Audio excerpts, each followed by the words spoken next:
Hi. Happy Thursday evening, afternoon. My name is Doris, and this is the Knit and Purl podcast, episode 8. You can find the show notes on knitandpurl/doris.blogspot.com. I am One Fine Cow on Ravelry and Twitter. I am One Fine Design on Facebook and Etsy, and I am Doris M. Smith on Instagram. How y'all doing? I hope you've had a good week. I've had a very busy week, not that great sometimes. Had a couple days I wasn't feeling well, but I'm here. It's almost the weekend. Yay! We'll just go into Ravelry group. There is 18 members still, and I'm looking for ideas for what to do next. What is the next along? I posted that question on the Ravelry threads this morning, or yesterday sometime I did, and I got responses. Some said continue the June green craft along for another month. Other suggestions were to just do a finished objects for July. So what I would like to continue is, so let's take a vote. See who says continue the June green craft along for another month, or just do a finished objects for July. Those two things. You guys vote by the end of the month. Let's see. Let's say by next podcast, which would be the 26th. We'll end the voting, or I'll count on Thursday before the podcast on the 26th, and we'll know then what the July along will be. The June craft along, and maybe into July, is a green craft along, and the rules are: you must be a member of the Knit and Purl podcast group to qualify for prizes. The craft is a recycled, reusable material. It began on June 1st. It will end maybe June 30th, maybe into July. You can have as many entries as items finished and posted. No chatter on the contest thread, and there is a chatter thread. You must have fun, and if we have 50 or more entries, there will be a second prize. You can refer to episode 5 for your ideas on what is considered recycled, reused materials. And the prizes we will show this week. The first one, they're both products from 31, which is a company that was started on the premise of Proverbs 31 of the virtuous woman. So this is I guess it's a small size zipper bag. This one is thermal. It's just a little zipper pouch.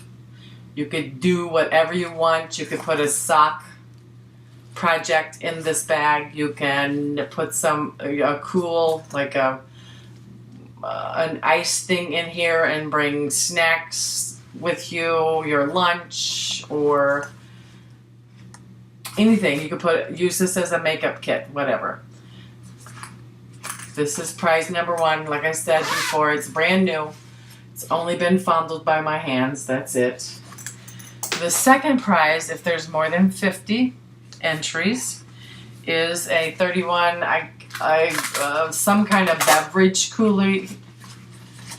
It could be a bottle of wine.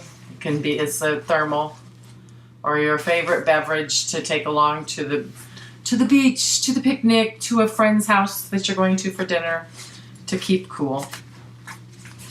Very nice. Brand new.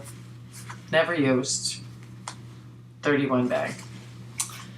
So those are the prizes that could be won for the June green craft along. And right here, as we're talking about green stuff, I want to say to Karen from the Stash List podcast that I did use one of your green tips this week. Monday, I put some chicken thighs in the oven at 350, and I wanted to do some roasted potatoes. So, and you have to put those at a high temperature. So instead of putting those in the oven, I put them in my toaster oven, and they were just delicious there. And it didn't heat up the whole house, which if I put it in my oven at over 400, it would have. So, thank you, Karen, for that tip. Okay, so I said the Ravelry group still has 18 members, and the YouTube people subscriptions, I now have 38.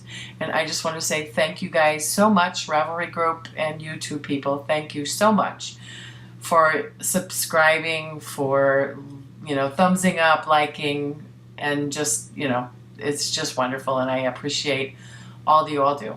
Thank you so much. Okay, so at this point in this show, I do my story, and this time I just feel very reminiscent. This is what started my reminiscing. This past weekend was Father's Day, and my niece posted a picture on Facebook, and I just love it. I remember when the girls were that, I'm trying not to get the glare. I remember when the girls were that young, and that's Ashley, Leslie, and their father, Larry, my brother-in-law. I looked at them, I looked at how young and cute they are. They're both adults now. But what really struck me after seeing those pictures, that blanket right there. I made that blanket. So then I went on a search for other pictures. I told you in the first episode of the Knit and Purl podcast about my history in knitting and crafting and such. Well, my mother wasn't a yarn or crafty person. She was too busy raising 6 kids and taking care of a house and doing a little housekeeping on the side for other people for a little extra money. So she didn't do crafting a lot. So when I was an adult, I told you she brought me this book home, and I all knitted, I crocheted a whole lot. This blanket in this picture was a crocheted Navajo Afghan, which I made for Ashley, because for Leslie, the oldest, I made a quilt I quilted, and I'll show you a picture of that quilt. But my mother didn't know how to do anything, so she asked me to teach her how to crochet. Well, for whatever reason, I taught her how to crochet. I'm left-handed, she's right-handed. But I taught her how to make granny square afghans. And so most of the time that she crocheted granny square afghans. So, pardon me a moment. I'm reaching over because I have a few pictures of my mom's handiwork. I'm going to start by showing you the picture of the quilt that I made for the oldest niece of these two of my sister's kids. They have Native American blood. And so I made Leslie, when she was a toddler, a quilt. A friend of mine gave me these iron-on transfers of Native American, different scenes of Native American. I hope that you can make out some of the stuff. And so I got fabric paint and painted those little pictures, and then I pieced it together all by hand. I didn't have a sewing machine at the time. And then I put the batting and the back on it, and I hand quilted all of it. And a friend of mine did the bias. She sewed the bias around because she had a sewing machine. So I made that for Leslie when she was a toddler. So when Ashley was born and became a toddler, I wanted to make her something Native American, so I crocheted her a Navajo Afghan, which you saw in the picture. It was sitting in the back. And here's a picture of me sitting on my couch crocheting that Afghan back in the day. But also this picture, the Afghan that I have over the couch that I'm sitting on is one of the Afghans that my mother made me. It was a huge granny square, and she did all the color, changed colors, and I don't even know where that blanket is now. I'm so sad that I don't still have something of my mother's. But yeah, she made that. Also, I have another picture of another. This is one of that she made for my sister. And that's a friend of mine, Heather Locke. And she's holding Ashley when she was a baby. And that is the Afghan that my mother made for my sister. So, just reminiscing about those early craft things that I did. Also, I made one of my first sweaters that I made, I was making for me. It was a simple pattern. I probably got it at Walmart, when they have those patterns hanging, free pattern. It was a cable sweater. And it was knit in 4 pieces, the front, the back, the arms. And I knitted that. It's my first sweater, my first cable, and I didn't swatch. And it was made out of acrylic. And when I finished it, it didn't fit me. I didn't like the way it fit. And so my sister got it, and she loved it, and she wore it to death. I found a picture of her wearing it, but it didn't give the detail of the cable, so I didn't bring it up. But these are some really, really fun, happy, you see I'm smiling, memories of my early crafting. Sorry, excuse me. I'm going to put this over here, hoping it doesn't keep interrupting. Okay, so that's my story and my reminiscing for the week, and a part of that, we'll get into that when we talk about the works in progress. I'm going to put this over here. Now we're going to go to my finished objects, and the finished objects are not the stuff that I have been working on in the past. The first one is some spinning. I spun the Malabrigo noob, and I said that wrong before when I showed you the fiber that I had. I thought the colorway was noob, but actually the preparation was Malabrigo noob. The colorway is Solace, and it has been spun. And it is probably bulky, worsted weight, more towards bulky. I love it. It is soft and nice, and I love the colors. And this will probably be my first knit from Handspun. This is so soft and nice, and it's going to be around my neck. I already picked out my pattern. Anyway, it's 80. I got 82 yards, and I said it's like a worsted weight. And I have a pattern picked out. It's for 80 yards. It's going to be a cowl. So that is that finished object. So I've decided this was so different to spin than the other things that I've spun, but I finally got it. But I've got to do some, I have just been spinning from YouTube videos, and I need to really find a book or a website and do some reading on, true spinning, to get some information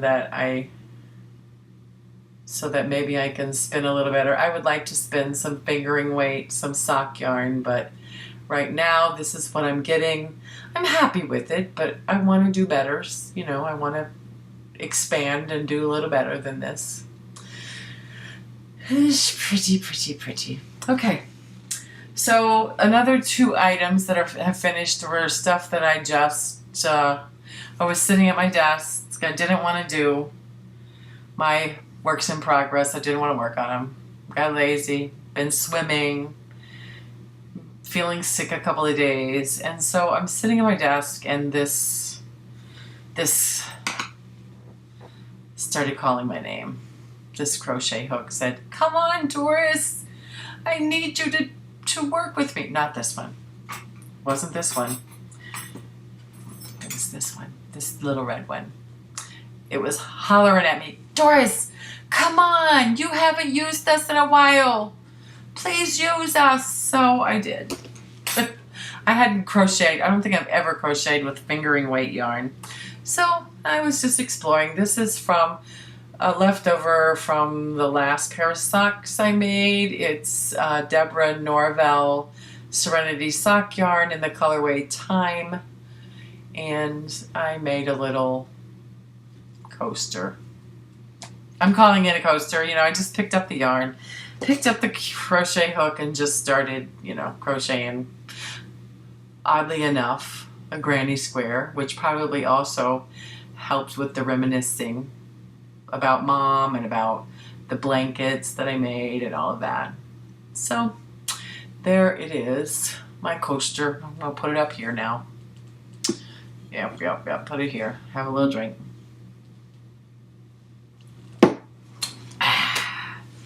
So the next finished object is a washcloth. Peaches and cream in the colorway is the number 04738 on size 7 straight needles.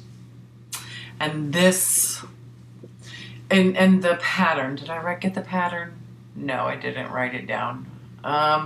It's the, I did write it down, but it's not on my show notes.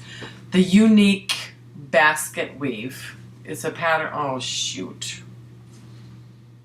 I promise I will put it in the show notes so you'll be able to see it. It's a free pattern on Ravelry.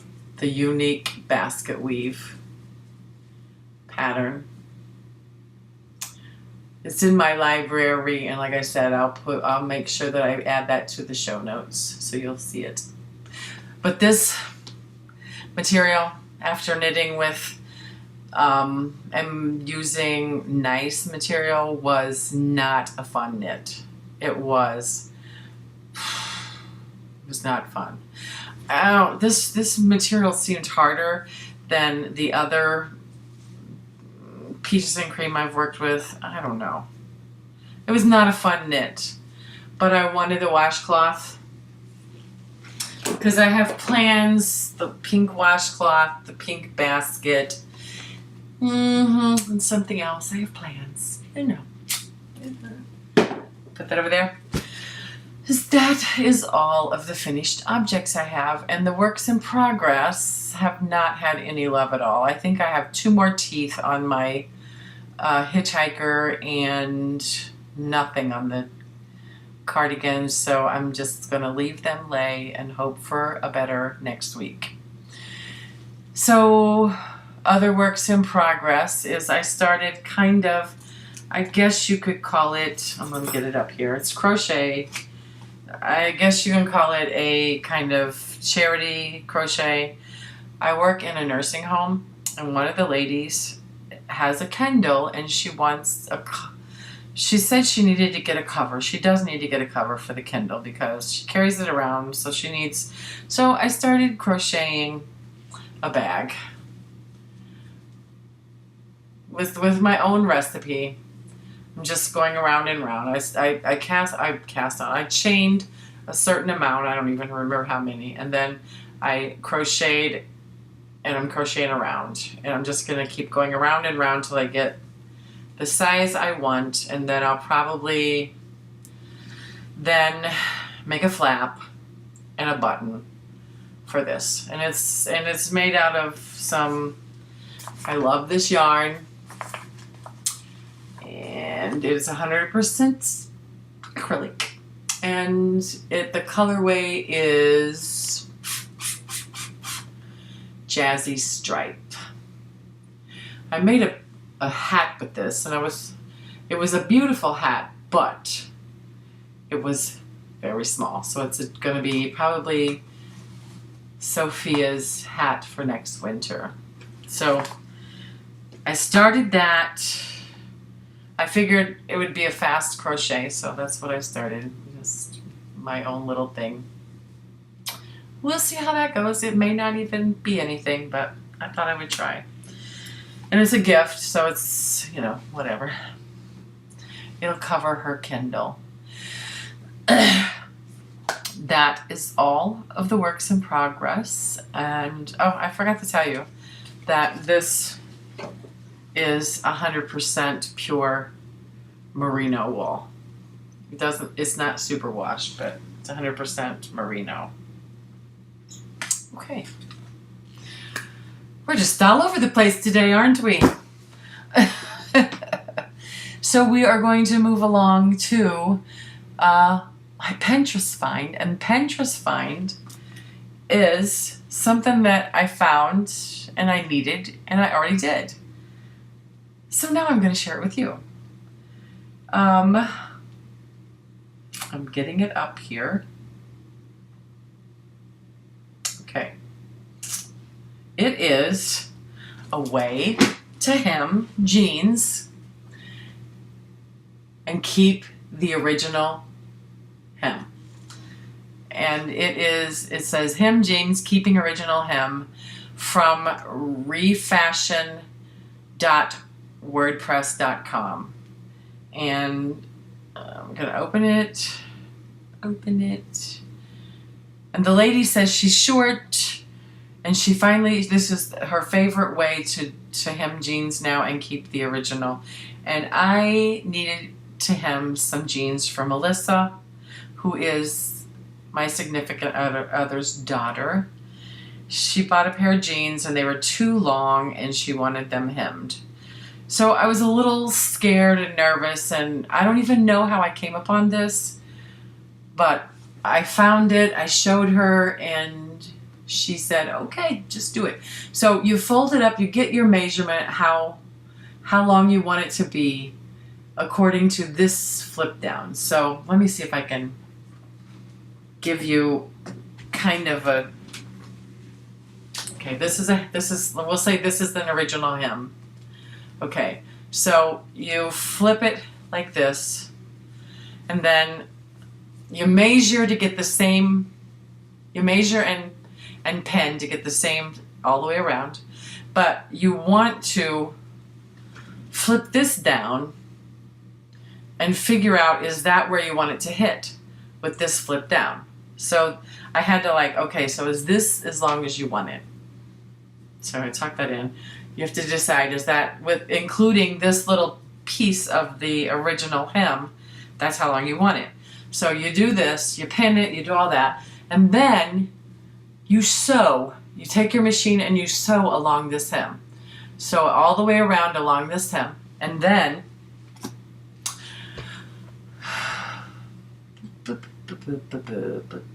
you sew. Let me see. You sew. She sew. So where is the sewing? Okay, she already. Oh shoot.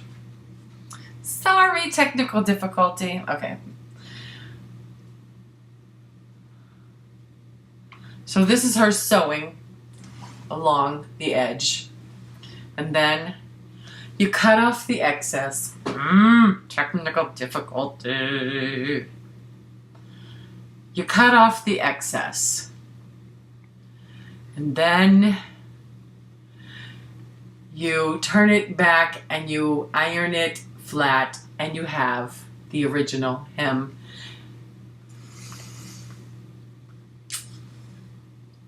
And here's a close-up picture of the original hem. And you can barely see that you've got another line there. Barely see it. Awesome way. to hem your jeans and keeping the original. Okay, that's the Pinterest and my stumble. I'm gonna put this back on my lap because I'm cold. The vent is right under my desk here, so my legs are always cold. So, the stumble, let me find me. No, don't tell me I need to sign in. Okay, let me go back. Well, I have to sign in. Sorry, hang on.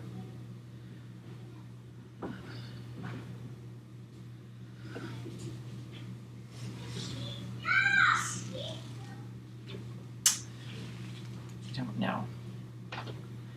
I'm sorry. I'll make sure I cut this out. I had it, and now my stumble tells me I have to sign in, and I don't want to sign in.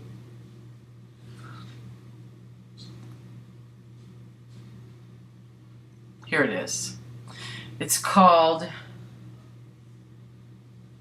20 Things That Mentally Strong People Don't Do. Can you see it? Is it going to focus? 20 things that mentally strong people don't do. And so, this is not, okay. The guy starts out by, and this was written by Paul Hudson, and it was written in, or posted in January 9th of 2014. And he says, I often write about things I believe we all should be doing, trying to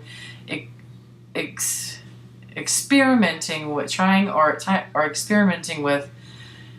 in order to maximize our success and happiness. However, it's not always the things we do that make the biggest difference in our lives. It's often the things that we avoid doing that have the biggest effect. As human beings, we have a strong aversion to not doing. We feel that it is in order to produce results, there must be an initial action. However, because we are almost always doing something, piling on more and more, often has a negative effect rather than a positive. Among the mentally strong, there are several actions that are avoided in order to produce the greatest benefit in the shortest period of time. So these are the 20 things that the mentally strong don't do. Number 1 is they don't dwell on the past. And they don't remain in their comfort zone. It says staying in your comfort zone is giving up on life. Get out of your comfort zone. Do something new and different. They do not listen to the opinions of others. It says when it comes to brainstorming, ideas can't so much be forced as they can be caught. A good idea is a good idea regardless of whether or not you came up with it. Don't let your ego get the better of you. If someone has great advice to give, take it. Okay, they don't avoid change. The mentally strong do not avoid change. They do not keep a closed mind. They're always open. Let's see, if you keep a closed mind, you are preventing yourself from learning new material. If you stop learning, you stop living. They do not let others make decisions for them. Only you should make your own decisions. Okay. They do not get jealous over others' successes. They do not think about the high possibility of failure. They don't think about it. There's always a chance to fail, but as long as there is a chance you may succeed, it's worth trying. They don't feel sorry for themselves. The mentally strong people. They don't focus on their weaknesses. They work on the weaknesses, but they don't focus on them. They don't try to please other people. And number 12, they don't blame themselves for things outside of their control. The mentally strong know the things they can control, and they understand the things they cannot control, and avoid even thinking about that which is completely out of their hands. They don't think about it. Number 13 of the 20 things that mentally strong people don't do is be impatient. They say patience isn't a virtue, it is the virtue. Most people don't fail because they aren't good enough or aren't capable of winning or succeeding. Most people fail because they are impatient and give up before their time has come. They aren't impatient, they don't give up. Mentally strong people they will not let themselves be misunderstood. Communication is the key. Mentally strong people do their best to be understood and have the patience to clear up misunderstandings. Number 15, feeling like you've been owed something. They do not have the feeling that the world owes them something. You aren't owed anything in life. You were born, and the rest is up to you. Life doesn't owe you anything. Others don't owe you anything. If you want something in life, you only owe it to yourself to go out and get it. In life, there are no handouts. Number 16, they don't repeat mistakes. You make a mistake, you don't repeat it. Okay. Number 17, they do not give in to their fears. The world can be a scary place. Some things frighten us with good cause, but most of our fears are illogical. If you know that you want to try something, try it. If you're scared, then understand that being scared of failure must mean that success means a whole lot to you. The number 18 thing that these mentally strong do not do is act without calculating. They think about what they're going to do. Mentally strong people know better than to act before completely understanding the situation at hand. And there's more.